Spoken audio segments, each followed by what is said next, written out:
The film begins on a remote island where a number of rich people are having dinner at an exclusive restaurant. The scene then cuts to some hours earlier, where Tyler and his girlfriend Margot are waiting at the local harbor for the boat that will convey them to a remote island where they'll eat. Wealthy elites, including 3 tech investors who are business partners, a food critic and her editor, and a Hollywood star with his assistant, travel via boat to this island with the wealthy couple Richard and Anne join the gathering as well, and it appears that Margot and Richard have had some sort of past relationship. The senior waitress, Elsa, receives the visitors when they arrive at their destination. Then, while guiding them towards the restaurant, she gives them a quick tour of the island. When they eventually get to the restaurant, they find at one of the tables an elderly woman named Linda who seems out of place. Everyone is told by Elsa that they're welcome to observe the chefs at work but not to take photos. Chef Slowick comes soon after, and as he walks into the kitchen, Elsa tells him about Margot, Tyler's uninvited guest. We learn that Tyler originally made reservations for a table for 2 at the restaurant a year prior, when he was seeing another person. Hence, Margot isn't officially permitted to be here. Despite his obvious displeasure, Slowick chooses to let it go. The entree is served first. As the patrons begin to eat, Tyler stealthily takes a picture of the treat. The food is praised by all, but Margot is unimpressed. The first course got ready a short while later. Slowick steps forward and claps his hands. Then he delivers an address to his guests about his work and urges everyone to enjoy and relish their meals. Slowick describes the dish and its significance to the guests. Slowick again claps as he introduces the second meal, explaining that while bread is the staple diet of the working class, his guests won't be receiving any because they aren't ordinary people. The ensuing meal is a breadless platter with just a few drops of 5 distinct sauces. The investors demand bread because they think the whole scenario is absurd. The trio threatens to shut down the restaurant since they're acquainted with the businessman who sponsored it, but Elsa politely declines. When Margot decides not to eat her food, Tyler tries to steal some for himself but breaks a wine glass in the process. The moment Slowick arrives at their table, Tyler rushes to apologize, but the chef is more concerned with finding out why Margot isn't eating. When Margot points out the lack of food, Slowick responds that he made sure the quantities were the right size to prevent her from being uncomfortably full if she doesn't eat. Slowick introduces the third course, Memory, with another clap and talks about his childhood taco nights. He admits that Linda is his mother and that she's been an alcoholic ever since he was a child. Then he delves into the incident where his drunken father attacked his mother. Slowick's father started strangling her with a phone wire as their argument escalated. But a young Slowick stepped in and used a pair of scissors to stab his father in the thigh. To commemorate that memorable night, the next dish is a smoked chicken thigh served with a pair of scissors in it on top of a phone cord and tacos. Unexpectedly, each taco has a picture on it that will make people think of a good time. Margot is furious that the chef would even consider doing such a thing and insists on returning the meal to the kitchen. Tyler harshly stops her and points out that he is the one who is buying supper. Margot feels insulted by this and leaves. Margot goes to the restroom and heads towards the windows to smoke. The chef shows up at this point and questions her identity. She says she's Margot from Nebraska, but Slowick doesn't believe her and asserts that she shouldn't have been at the restaurant tonight. The chefs then begin laying out a few decor items to begin the fourth course's preparations. The group meets Jeremy, one of Slowick's sous chefs who helped make the next meal, called the Mess. Jeremy might aspire to a lifestyle of fame like Slowick's. But Slowick believes that his life is one of strain, as well as disgruntled clients and critics who don't value his work.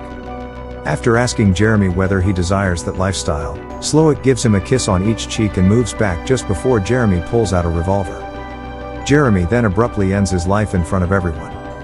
Although Slowick assures everybody that it's all part of the entertainment, they're all shocked and frightened.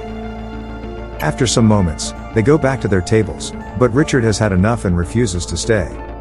Elsa asks him to go back to his seat repeatedly, but he ignores her. To everybody's shock, the staff members of the restaurant seize him and slice off his ring finger. The patrons are then threatened that if they even consider leaving and sabotaging the chef's painstakingly prepared meals, they would face a far more severe fate. Later, Slowick summons Margot to the kitchen and once more inquires about her identity. He tells her to be honest with him because he planned this event very carefully and her sudden arrival is ruining it. He also informs her that everyone will die tonight. Margot has 15 minutes to decide whether she wishes to die with the givers or the takers. She walks back to her table in tears, stunned and terrified. Before serving the fifth course, Slowick gives his captive diners the chance to question him, and one man wonders why he's acting this way.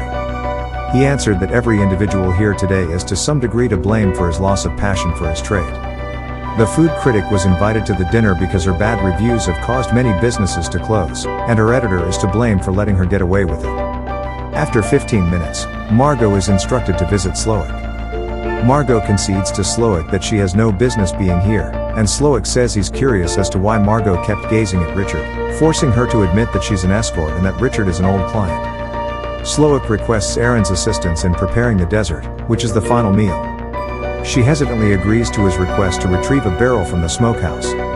Erin decides to enter Slowick's home instead of going to the smokehouse and finds a closed room there. When she tries to enter, Elsa suddenly appears and approaches her with a knife. During the ensuing battle, Erin accidentally kills Elsa. The encounter horrifies her, but she swiftly gathers herself and uses Elsa's keys to get into Slowick's room.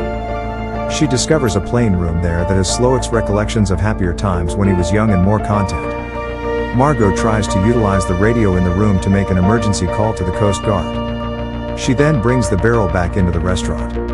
Erin is seated once more by Slowick, who says that although a chef is expected to offer delicious food to patrons, experience is what they truly desire. As a result, many chefs work under pressure instead of out of passion, which hurts the art of cooking. Slowick cautions everyone against tipping off the Coast Guard when he eventually comes and asks to enter the restaurant. When the officer informs Slowick that he has gotten a report of many killings in this location, the shrewd chef responds that all is well. Suddenly, the policeman spots the famous actor and requests his autograph. The actor gladly agrees and makes use of the chance to tell him about Slowick. The officer raises his weapon and says he'll shoot Slowick after listening to everything. Unfortunately, it turns out that the officer is actually holding a toy gun, which makes everyone in the restaurant start laughing. The officer is then revealed by Slowick to be one of his chefs acting as the Coast Guard. Slowick is pretty upset with Margot for betraying him and proclaims that she's just as awful as the other guests. Margot chooses to take a chance after recalling what she saw in the house. She abruptly claps to attract Slowick's attention and says she would like to return his dinner because she doesn't enjoy it. She claimed that because she is still ravenous, a normal cheeseburger is what she is craving.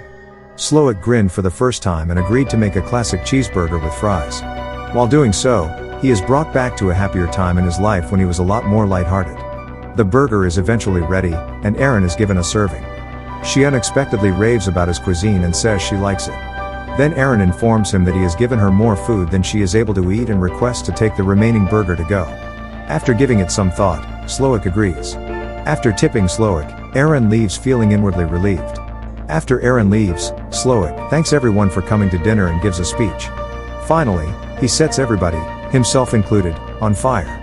Hawthorne goes up in flames as Erin escapes the island on a boat.